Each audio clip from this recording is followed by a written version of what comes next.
Hi everyone, welcome to my YouTube channel. ഇന്ന് നമ്മൾ വളരെ എളുപ്പത്തിൽ ഓട്സ് വെച്ചൊരു പിസ്സ ഉണ്ടാക്കുന്നത് എങ്ങനെയാണെന്ന് നോക്കാം. അതിനുവേണ്ടി ഞാൻ ഇവിടെ 1 കപ്പ് ഓട്സ് ആണ് എടുത്തിരിക്കുന്നത്. ഒരു ബൗളിലേക്ക് നമ്മൾ 1 കപ്പ് ഓട്സ് ഇട്ടു, 1/2 കപ്പ് വെള്ളം ഒഴിച്ചു,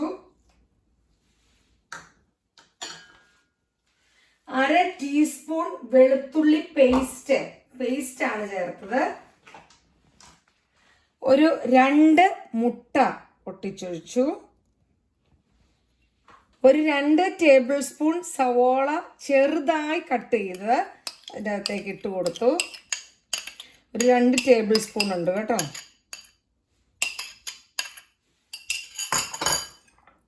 ഒരു 2 ടേബിൾ സ്പൂൺ യോഗട്ട് ഇട്ട് കൊടുത്തിട്ടുണ്ട്. ആവശ്യത്തിനുള്ള ഉപ്പ്. ഇനി ഇതെല്ലാം കൂടെ നമ്മൾ ഒരു നന്നായിട്ട് മിക്സ് ചെയ്തിട്ട് ഒരു 1/2 മണിക്കൂർ നമ്മൾ റെസ്റ്റ് ചെയ്യാൻ വെക്കണം. അതല്ല സമയമില്ലാത്തവരാണെങ്കിൽ ഈ ഓട്സ് മിക്സിയുടെ ജാറിലിട്ടൊന്ന് പൊടിച്ച് പൊടിയായിട്ട് എടുക്കുകയാണെങ്കിൽ പിന്നെ അവർക്ക് 5 മിനിറ്റ് റെസ്റ്റ് ചെയ്താൽ മതി. ഇത് പൊടിയല്ലാത്തത് കൊണ്ടാണ് 1/2 മണിക്കൂർ റെസ്റ്റ് ചെയ്യാൻ ഞാൻ വെക്കുന്നത്.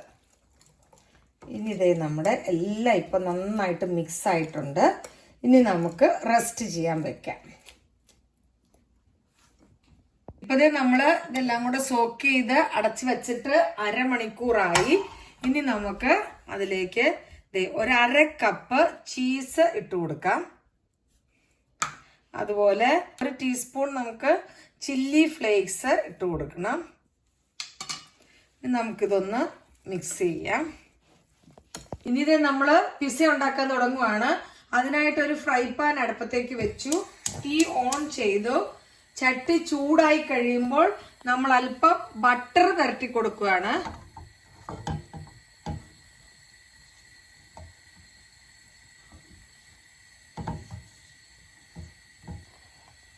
ഇപ്പത് നമ്മുടെ ബട്ടറൊക്കെ നന്നായിട്ട് ചൂടായിട്ടുണ്ട്.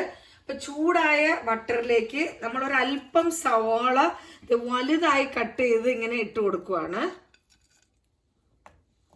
ഒത്തിരി ഒന്നും വേണ്ട. പിന്നെ നമ്മുടെ ക്യാപ്സിക്കം, എൻ്റെ കയ്യിൽ 2 കളർ ഉള്ളത് കൊണ്ട് ഞാൻ അങ്ങനെ 2 കളർ ഇട്ട് കൊടുക്കുവാണ്. ഇതൊക്കെ ഒരു ഡിസൈൻ കിട്ടാൻ വേണ്ടിയിട്ടാണ് പിസ്സയ്ക്ക്.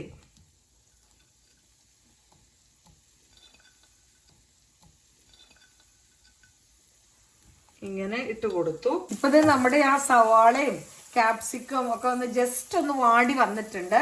ഇനി നമുക്ക് എടുത്തു വെച്ചിരിക്കുന്ന നമ്മുടെ ആ ഓട്സ് അങ്ങോട്ട് ഇട്ട് കൊടുക്കാം. ഈ സമയം നമ്മൾ തീ സ്ലോയിൽ വെക്കണം കേട്ടോ.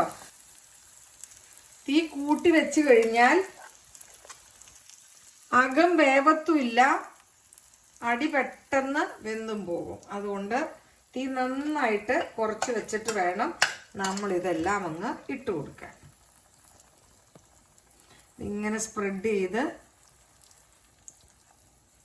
കണ്ടോ, ഇങ്ങനെ വെക്കണം. ഇനി ഇത് നമുക്ക് ഒരു 6 മിനിറ്റ് അവിടെ ഇരുന്ന് ലോ ഹീറ്റിലിരുന്ന് വേവണം. ഇപ്പതേ നമ്മുടെ പിസ്സ വെച്ചിട്ട് 6 മിനിറ്റ് ആയി. ഇനി നമ്മൾ മറച്ചിടാൻ പോവുകയാണ്. മറച്ചിടുമ്പോൾ നമ്മളിത് ചട്ടകമൊന്നും വെച്ച് മറച്ചിടരുത് കേട്ടോ, കാരണം ഇത് കട്ടിയുള്ളത് കൊണ്ട് ഇത് പൊടിഞ്ഞു പോകും. അപ്പം നമ്മൾ എന്ത് ചെയ്യണമെന്ന് വെച്ചാൽ ഒരു പ്ലേറ്റ് വെച്ച് ഇത് അടച്ച് വെച്ചിട്ട് വേണം ഇത് മറച്ചിടുന്നത്. ഇനി നമ്മളിത് ഇങ്ങോട്ട് തിരിച്ച് ഇടണം. ഇനി ഒരു 3 മിനിറ്റ് അവിടെ ഇരുന്ന് വേവട്ടെ. അങ്ങനെ നമ്മുടെ സ്വാദിഷ്ടമായ പിസ്സ റെഡിയായി. ഇനി നമ്മുടെ സെർവിങ് ഡിഷിലേക്ക് മാറ്റാം. അങ്ങനെ സ്വാദിഷ്ടമായ നമ്മുടെ പിസ്സ റെഡി ആയിട്ടുണ്ട്. ഇത് വളരെ എളുപ്പമല്ലേ ഉണ്ടാക്കാനായിട്ട്, നല്ല ടേസ്റ്റുമാണ്. ഓട്സ് അല്ലേ, നല്ല ഹെൽത്തിയുമാണ്. ഇത് എല്ലാവരും ഒന്ന് ട്രൈ ചെയ്ത് നോക്കണേ. എൻ്റെ ചാനൽ ഇഷ്ടപ്പെട്ട ലൈക്ക്, ഷെയർ, സബ്സ്ക്രൈബ് ചെയ്യാൻ മറക്കരുത്. Thanks for watching.